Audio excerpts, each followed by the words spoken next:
Hi everybody, my name is Louis and this is Traditional Black Powder. Today we're going to take a look at this, a throwing axe. Alright, so let me give you a closer look at this throwing axe. This particular axe is from a company called H&B Forge, and they have a whole bunch of different models of different throwing axes and just different axes in period, and knives too. On this particular one, I got this one a long time ago, and at the time that I got it, I think I got this for like, oh gosh, might have been $29 or $39, I can't remember, but they've gone up in price. And also the models that they have available now seem that they have quite a few more than at the time that I purchased this. I might have gotten this maybe 10 years ago, I can't remember. The leather looks really good because I just tossed it in the box after using it for a while and haven't used it in quite a while.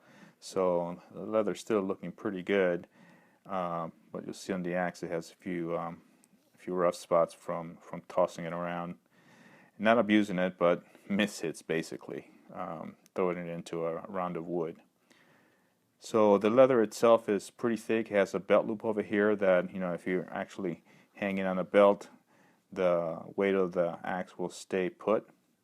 So that's basically the retention. It doesn't have any straps to lock it in or anything. Basically, to take it out, you just kind of hard to do it behind this camera, but you take it out by slipping it off. And this is one of their basic shapes. It's ground. You can see a lot of the pitch and stuff from the wood that I threw it into. It's still there. And these are forged, so that's a pretty nice touch.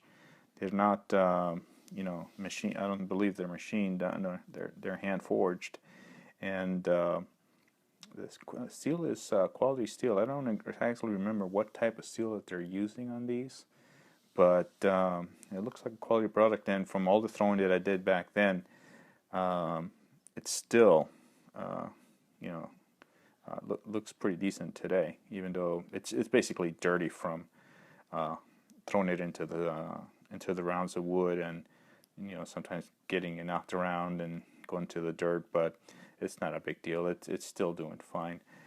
On the handle itself, it's made out of hickory, and they do make replacement handles in case you ever damage it for some reason.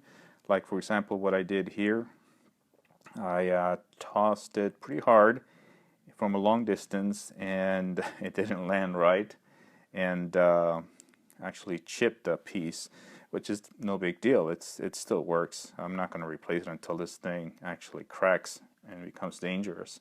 And at the time, I think by going at the website today, I think the handles are replaceable, either $5 or $6, something like that. So it's not a big deal.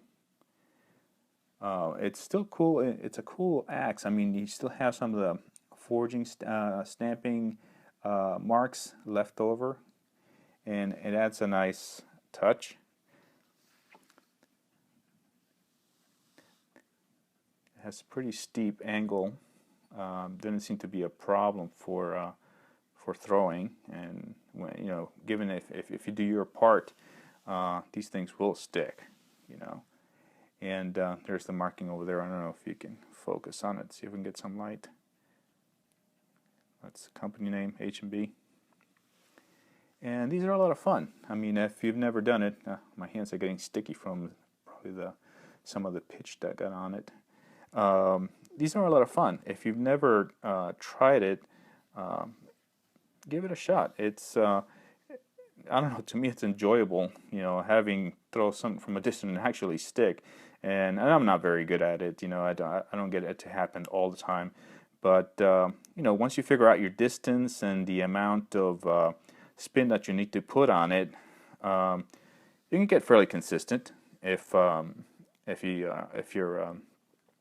pretty consistent, you will stick this most of the time, and that's the trick.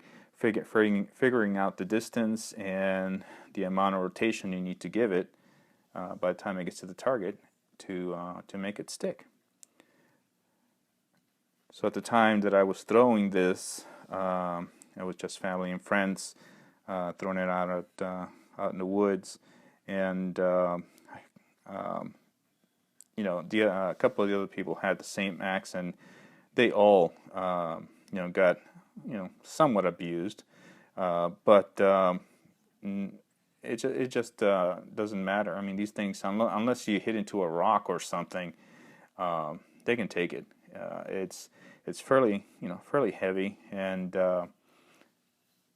you know, weighted properly, so when, you know, when you actually throw it, it rotates nicely, balanced to throw. These are throwing axes, so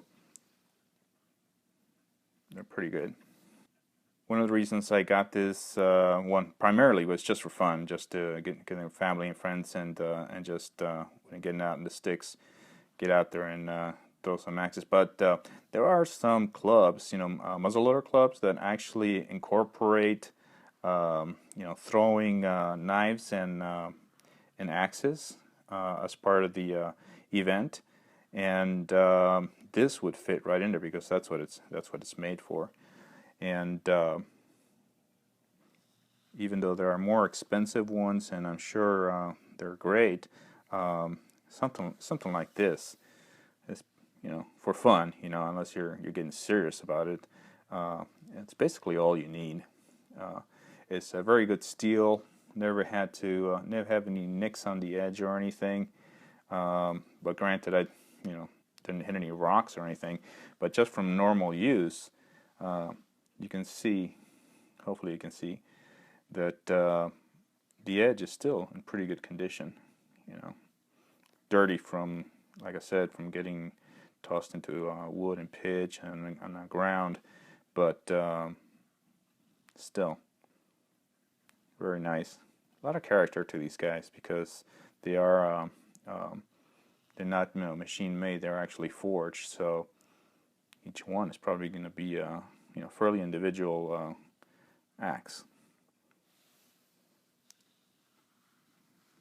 Let me give you a quick show of the whole the sheath itself.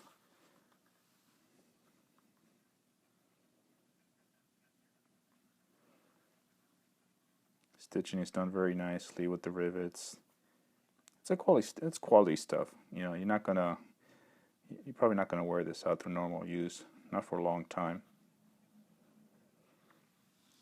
So if you're interested in getting a throwing axe just for fun, or maybe a little competition with your friends, this would be a great model to start with. You know, they're not terribly expensive, even though they've gone up a little bit since I purchased this one. It's still very affordable, and these are, I think they're still handmade, forged, and quality product, and actually even pleasing to look to me. They're just very nicely done. So thanks again for joining me. Until next time, keep the tradition alive.